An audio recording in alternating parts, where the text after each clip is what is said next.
Good morning. Welcome to Aarav பாட்டி சமையல். இன்றைக்கி எங்கள் வீட்டில் பன்னீர் கிரேவி செய்கிறேன். எப்படி செய்கிறதுன்னு பார்க்கலாம் வாங்க. எங்கள் வீட்டில் நாங்கள் எப்படி செய்வோம்னு பார்க்கலாம்.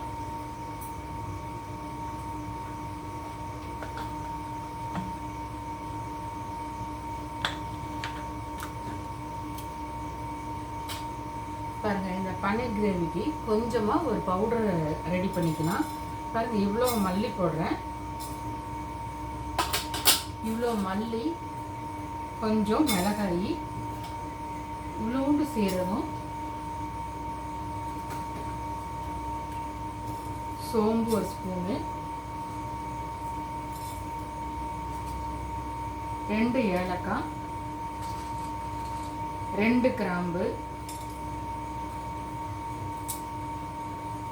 ஒரு சின்ன பட்டை துண்டு போடுறேங்க.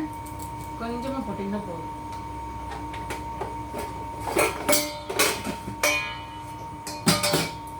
இப்போ இதை வறுத்து பவுடர் பண்ணிக்கலாம்.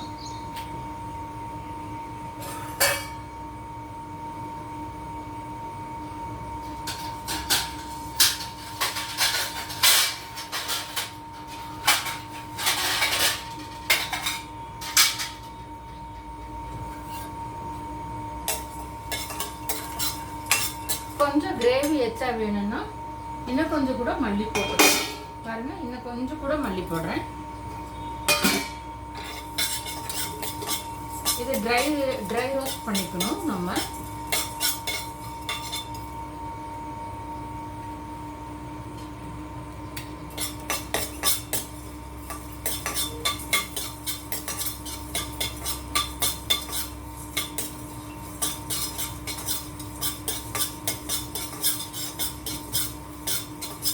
லேசா வறுத்தா போதும்.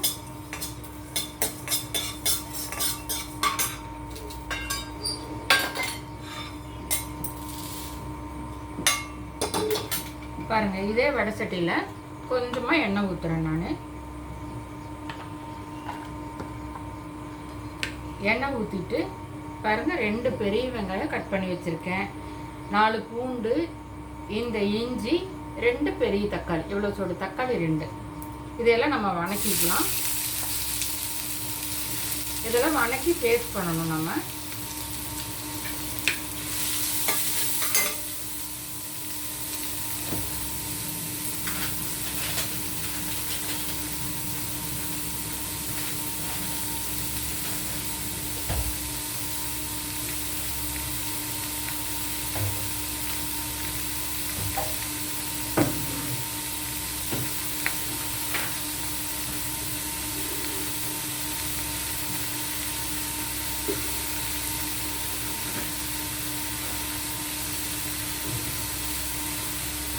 நான் வந்து மிளகாத்தூள் போடுறது இல்லைங்க, அதுக்கு பதிலாக மிளகா போட்டுக்கிறேன்.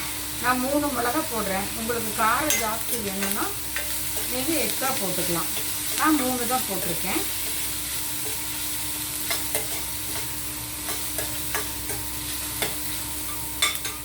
ஓரளவுக்கு வணங்கினா போதும். கூட ஒரு 4 முந்திரி பருப்பு போட்டிருக்கேன் நான்.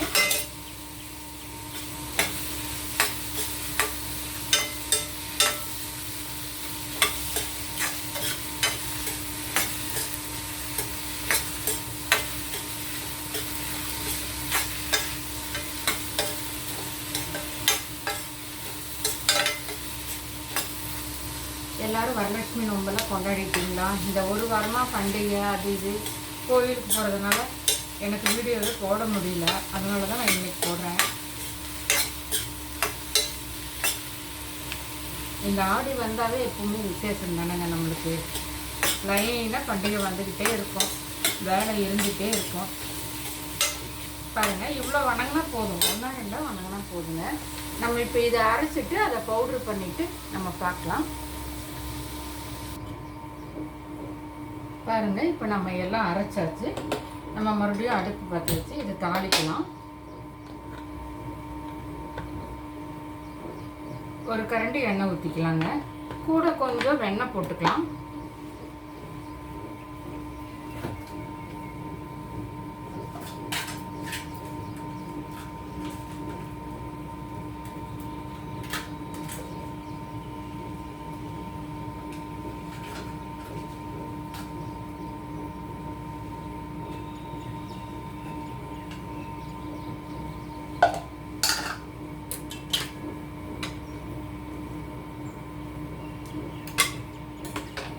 கொஞ்சம் தாங்க போடுறேன், இவ்வளோண்டு போடுறேன்.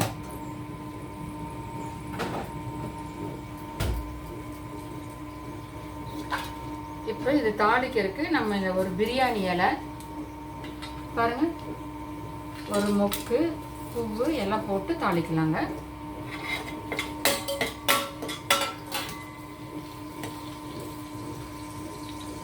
தாளிக்கிறதுக்கு இது மட்டும்தான் போடுறேன். இதை போட்டுட்டு கொஞ்சம் வெங்காயம் போட்டு வணக்கலாம்.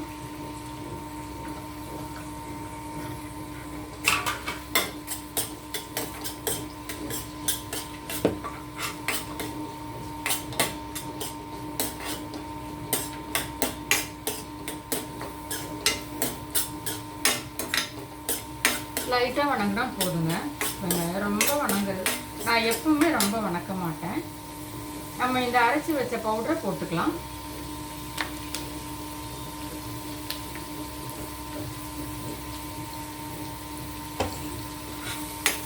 இது கொஞ்சம் வணங்கணும்னா நம்ம அரைச்ச இந்த பேஸ்ட்டை ஊற்றிக்கலாம்.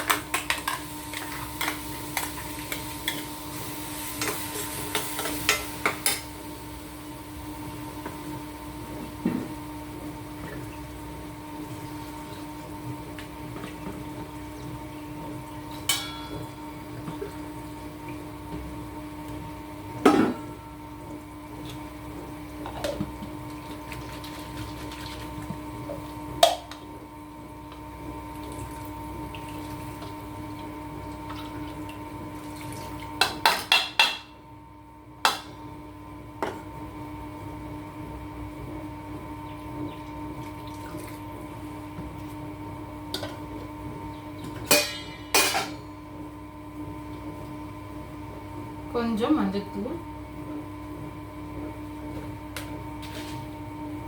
கொஞ்சமாக உப்பு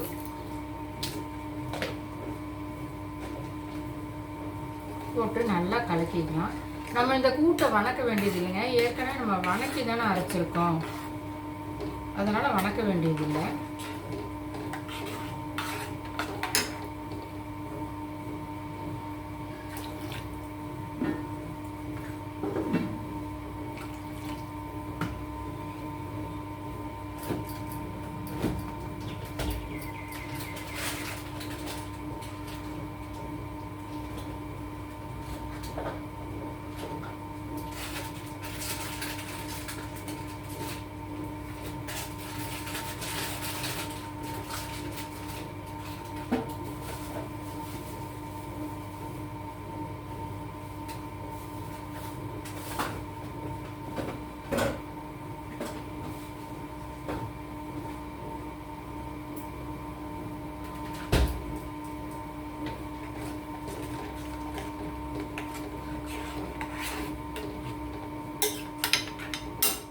நல்லா கலக்கிட்டு இங்கே பாருங்க, நான் பன்னீர் வந்து கொஞ்சம் சுடுதண்ணியில் போட்டு கொஞ்ச நேரம் ஒரு 10 நிமிஷம் விட்டு எடுத்து வச்சுருக்கேன்.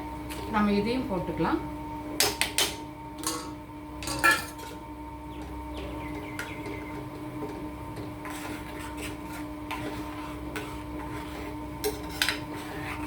இவ்வளோதாங்க.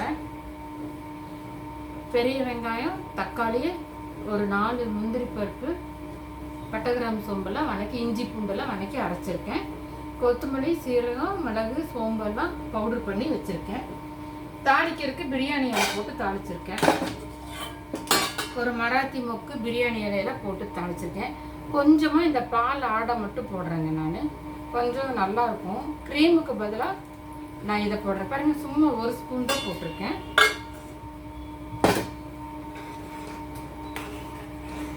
இவ்வளோதாங்க.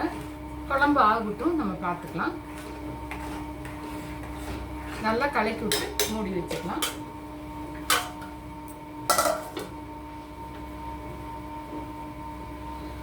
கொஞ்சம் மீடியம் தீயிலே வச்சு நம்ம வேக வச்சுக்கலாங்க. குழம்பு ஆனதுக்கப்புறம் பார்த்துக்கலாம்.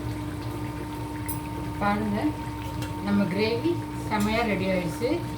நல்லா எண்ணெய் பிரிஞ்சு மேலே வந்துருக்கு பாருங்க. போதும் பார்த்தீங்கன்னா, இந்த பதத்தில் எடுத்துட்டா போதும். நமக்கு சப்பாத்திக்கு ரொம்ப நல்லாயிருக்கும். கொத்தமல்லி தழை கொஞ்சம் கட் பண்ணி போட்டுக்கலாங்க.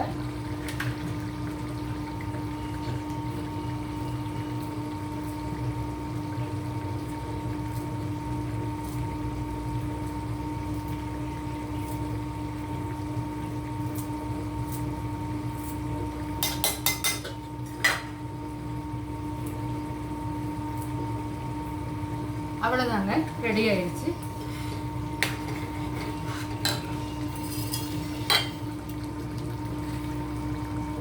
பாருங்க,